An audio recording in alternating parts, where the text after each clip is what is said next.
In this video, we're going to take a quick look at getting started with the islands. The first time you log in, you will need to set a password. So you need to click on set or reset your password and then put in your university student email address, which I have preloaded into the system.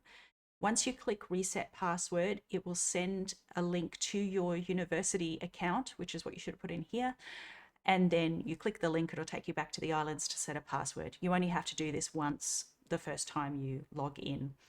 If you try to use a different email address, it won't work because I won't have preloaded it into the system. So you can only use one that I have already added an account for.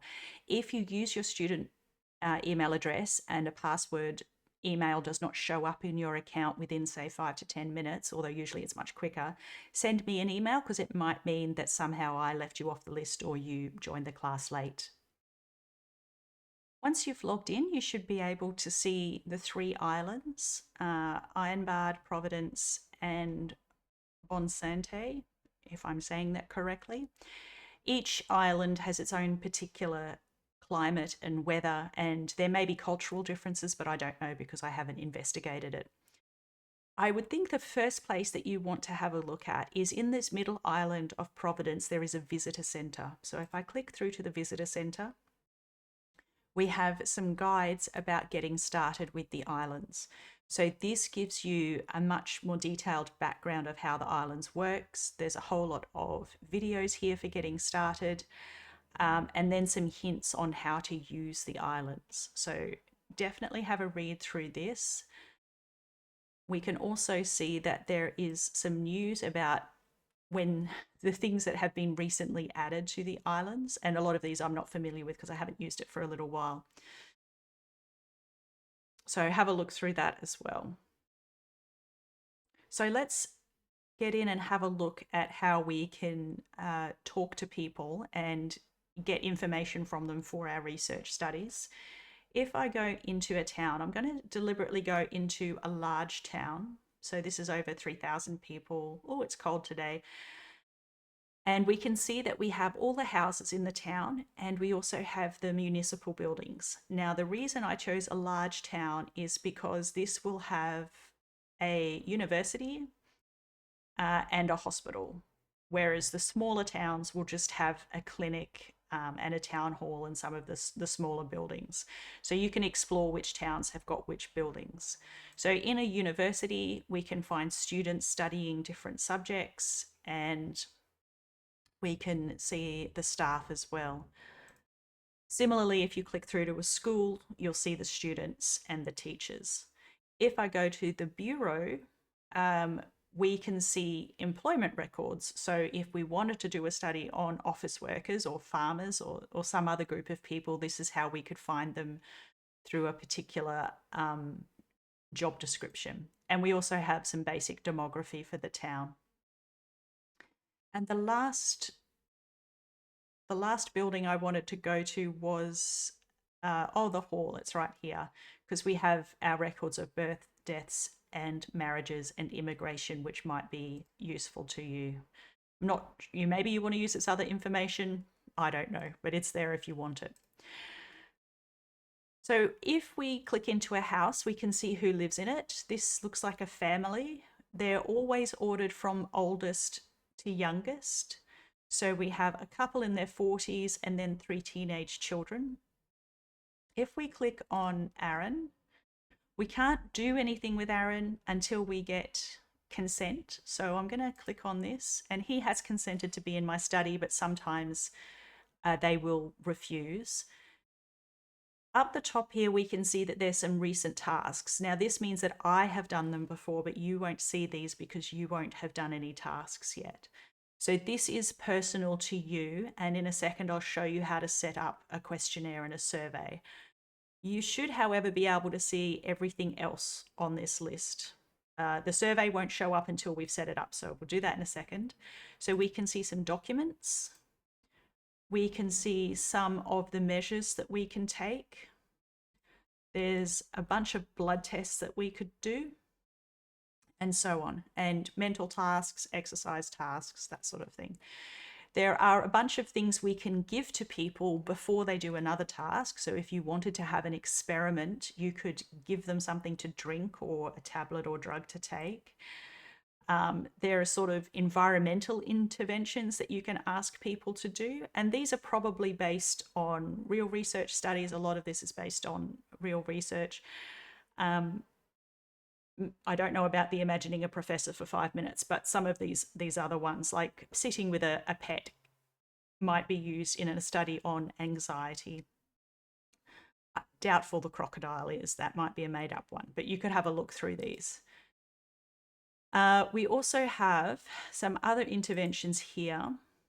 Now, these take a bit of time, so you will need to read how time works on the islands, because although it says 14 days, I don't think that's 14 real life days. I think the days move faster. So this might be 3 real life days for us is 14 days on the islands. But you'll need to be aware of this, because if you're going to ask them to do, say, a gardening project or social sports for health and well-being, you give them the intervention and then you have to wait, and then you can collect your end measures. So you need to know how long you have to wait. You can't just click and give it to them and then click and give a measure.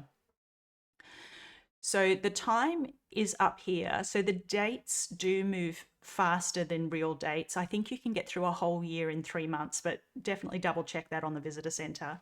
The time of day should be your time of day.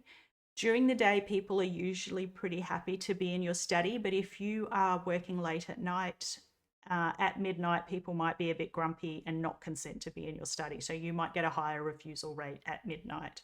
But let me know if that's changed. Maybe people are happier to do stuff in the middle of the night now. So let's give him a task. Let's just take his blood pressure. While they're doing a task, it takes a little bit of time. And this is to mimic a real research study where everything costs time and money. It's not going to cost us any money in this case, but every bit of information does take a little bit of time. So we should plan out exactly what we want to collect rather than thinking we can collect everything. There's so much on here, you couldn't collect everything even if you wanted to. However, you can click off people and you can have multiple tabs open at once. So you can make it more efficient. You don't have to sit here and watch him do this, but you just have to be aware that this will take a little bit of time for him to do each thing you ask him to do. I'm just going to hang out here for a second because he's nearly finished. And while they're doing one task, they can't do another. So all the other tasks have disappeared. So you have to wait for him to finish this. And then if you wanted to take his temperature or his, I don't know, a blood test or something else, you would have to wait till he had finished this, and then you could give him another task to do. So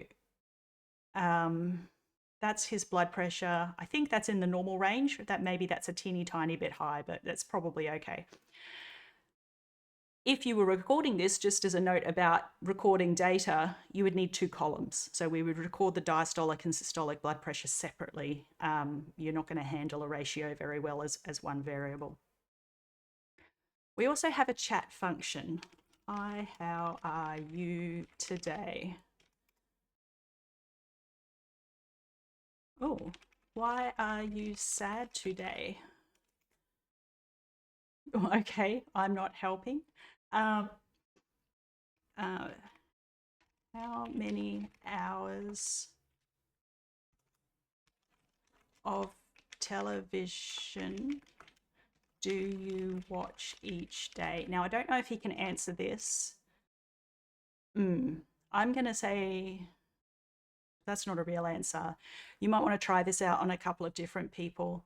If you were doing university students, you might be able to ask how many hours they study each day, but you'd have to play around with the format of the questions to see if they can answer them. Now, this is a very slow way to collect data, and I wouldn't recommend interviewing as a data collection technique. However, if you find a question that they can answer, you can put it into a questionnaire. So if I go up to the contacts, and you can see I've spoken to 4 people. I think this was the guy I was just talking to here. You can get back to the people you've already found. You should have your own list of participants and that sort of thing. But there's another link here to the survey. So these are preset questions that they can definitely answer if they choose to. Occasionally people still give nonsense answers because that's just what happens in real life when you're doing a survey. So there's quite a lot of stuff you can definitely ask them that's already preset. You can also build your own questionnaire. So I've put in a couple of questions. They can answer about a pet, but I don't know that they can answer this question. So you might have to combine, if you were doing something about pets and happiness or stress, you might have to combine it with a different question about their happiness or stress levels or something. So if we go back to our contacts and tasks, you can see that this is where the survey and the questionnaire show up if you have done them.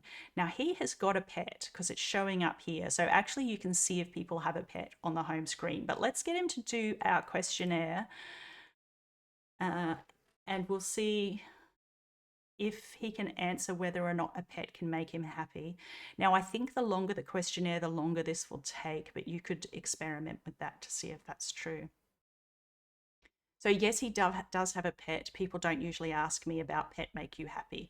So the structure of this would indicate to me that the computer can't really cope with that question. So that's not going to be a useful question to ask.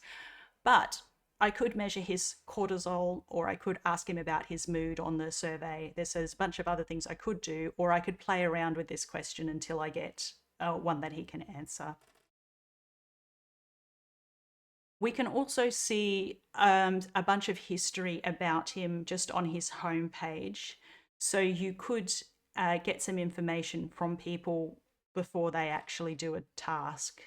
It's interesting that you can see his income. So this is kind of unrealistic because in real life, I don't think you would be able to get, you might be able to get access to basic demography like age and occupation through some sort of official record.